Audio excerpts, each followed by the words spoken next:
현재 일본에서는 나날이 극심한 침체를 겪고 있는 자국 기업들이 다시금 세계 최고의 자리로 올라서기 위해서는 한국 기업들의 뛰어난 역량을 따라 배워야 한다며 일본 매체들이 이를 시도 때도 없이 특집 보도로 다루면서 일본 사회의 탄식과 감탄이 끊이질 않고 있습니다. 이를 반영하듯이 최근에도 한국을 방문한 일본 기자가 전기버스를 대중화시킨 한국의 대중교통 시스템을 따라 배워야 한다며 목청을 높인 것뿐만 아니라 또 다른 일본 매체는 한국 기업들의 도전 정신을 따르지 않고서는 일본 기업들의 명운을 장담하기 어렵다며 이를 매섭게 비판하고 나서면서 일본 기업들을 경악해하고 있는 상황입니다. 이와 관련해 일본의 자동차 매체인 웹카탑은 최근 한국을 방문한 일본 기자가 일본과 현격한 차이를 드러내는 한국의 수준 높은 대중교통 시스템에 그야말로 경악을 금치 못했다며 이를 대서특필했습니다. 먼저 해당 기사를 작성한 고바야시 아츠시 기자는 인천국제공항에서 한국의 수도인 서울에 가기 위해 공항철도를 이용했다고 밝혔습니다. 그리고 그는 서울역에서 또다시 목적지에 가기 위해 버스를 이용했다고 덧붙였습니다.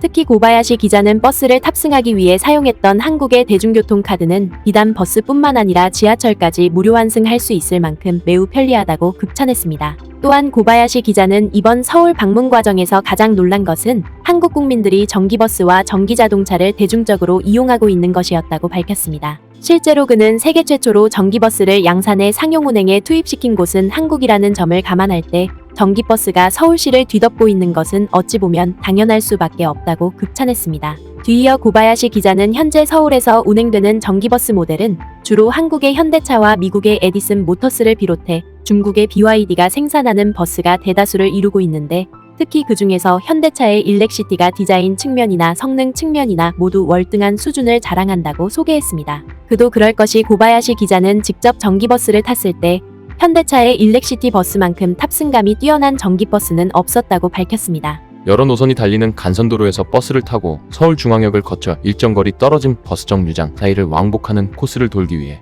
곧바로 전기버스에 탑승했다. 현대의 일렉시티 모델은 배터리뿐만 아니라 연료전지 타입의 버스도 달리고 있었다. 가속 이미지와 차량 내 정숙성 등 역시 일렉시티가 가장 좋은 인상을 가졌다. 제1차 한류열풍 무렵 서울을 찾았을 때 서울 시내 노선버스라고 하면 문도 닫지 않고 폭주라는 표현이 어울릴 정도로 기세 좋게 달리던 기억이 난다. 하지만 지금은 운전기사도 친절해 외국인도 안심하고 탈 수 있다는 점이 놀라웠다. 어쨌든 가장 놀란 것은 승차감을 비교할 수 있을 정도로 다양한 전기버스가 서울 시내에서는 당연하다는 듯이 달리고 있었다는 점이다. 특히 한국 취재에 나선 고바야시 기자는 한국에서 이처럼 전기차가 대중적으로 운영되고 있지만 정작 일본에서는 아직까지도 디젤버스가 대다수 운용되고 있다며 거센 분통을 터뜨렸습니다. 일본 젊은이들 사이에서는 한국이 일본보다 선진국이라고 느끼는 사람이 많다고 들었다. 그게 뭐라고 말하는 사람도 있겠지만 세계까지는 아니더라도 자국제뿐만 아니라 중국 업체의 전기버스까지 많은 기업의 전기버스가 거리를 달리는 모습을 보면 한국이 더 선진적으로 보인다는 것도 납득이 된다. 도쿄시내는 수소연료전지 버스만 일부 달리고 있을 뿐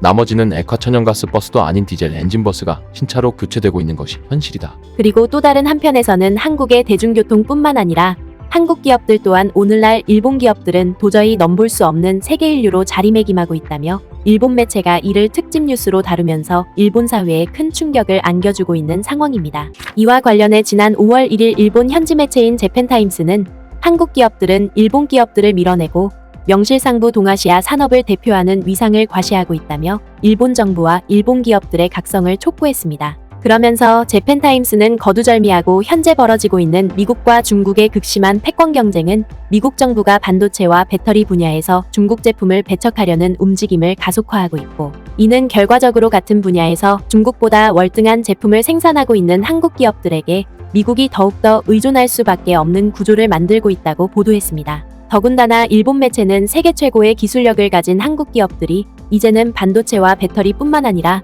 심지어 자동차 시장까지 석권하려는 조짐마저 보이고 있다며 큰 감탄을 터뜨렸습니다. 한국의 거대 기업 삼성전자가 일본의 도시바와 미국의 인텔을 제치고 세계 1위의 칩 생산 기업이 된 것은 단지 오래된 뉴스에 불과하다. 이제 한국 산업의 기량은 반도체를 넘어섰다. 예를 들어 현대자동차는 최근 도요타와 폭스바겐에 이어 세계에서 세 번째로 가장 큰 자동차 제조기업이 되었다. 현대와 그 자매회사인 기아는 올해 글로벌 마케팅 기업인 JD 파워가 실시한 차량 내구도 조사에서 도요타와 GM을 제치고 1위를 차지했다. 그리고 2022년과 2023년에는 현대의 전기차 모델인 아이오닉이 월드 카어워드가 수여하는 올해의 세계 자동차로 선정됐다. 심지어 일본 매체는 한국 기업들이 자동차 분야뿐만 아니라 기어코 세계 초강대국들의 전유물로 여겨지던 방위산업에서도 세계 최고의 입지를 다지고 있다며 크게 부러워하는 반응을 보였습니다. 한국의 무기 산업도 빠르게 성장하고 있다. 우크라이나 전쟁으로 생긴 기회를 이용해 한국 기업들은 K9 자주포와 보병 전투 차량을 폴란드에 판매하는 등 서방으로의 무기 수출을 늘렸다. 게다가 지난 2월에 한국항공우주산업은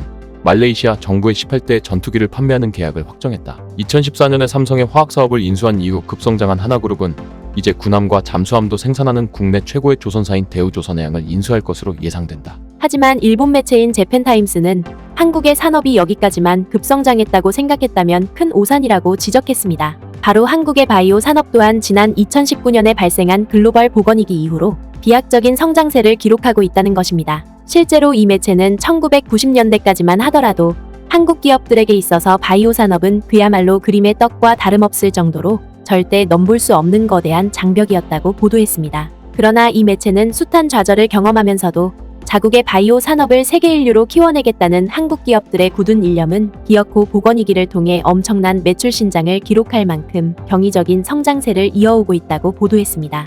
2020년부터 삼성바이오로직스를 비롯해 셀트리온과 LG화학 등 세계의 바이오 기업은 서울 증시에서 거래되는 상위 10개 기업에 포함됐다. 따라서 일본 매체는 자국 기업들이 극심한 매출 부진과 저성장의 늪에서 빠져나오기 위해서는 한국 기업들의 도전 정신과 혁신 노력을 시급하게 따라 배워야 한다고 보도했습니다. 실제로 이 매체는 당장 반도체 산업만 놓고 보더라도 삼성의 창업주인 이병철 회장은 7년이라는 기나긴 적자에도 불구하고 반도체가 미래의 핵심 산업이 될 것이라는 굳은 신념 아래 줄곧 기술 혁신에 매진해왔다고 극찬했습니다. 그리고 일본 매체는 기존의 반도체 강국인 미국과 일본으로부터 비웃음을 샀던 이병철 회장의 도전 정신은 기어코 오늘날 한국의 반도체 산업을 세계 최고로 키워내는 막강한 자양분이 됐다고 보도했습니다. 뒤이어 이 매체는 LG그룹을 이끌었던 구본무 회장 또한 막대한 적자가 쌓이는 상황에도 불구하고 세계 최고 수준의 배터리 기술을 개발하기 위해 고군분투를 마다하지 않았고 이는 마침내 LG에너지솔루션을 세계 인류 배터리 기업으로 성장시켰다며 큰 감탄을 터뜨렸습니다.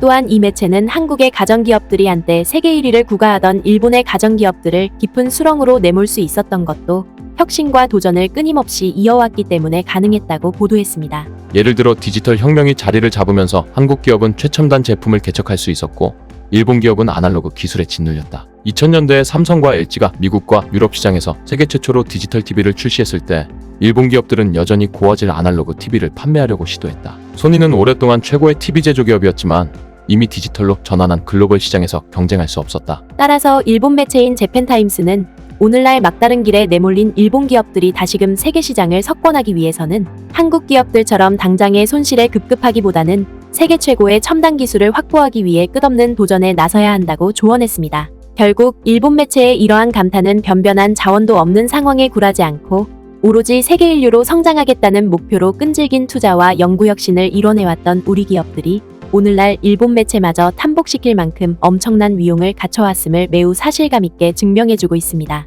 구네스북 영상을 재미있게 보셨다면 구독과 알림 설정 부탁드리겠습니다.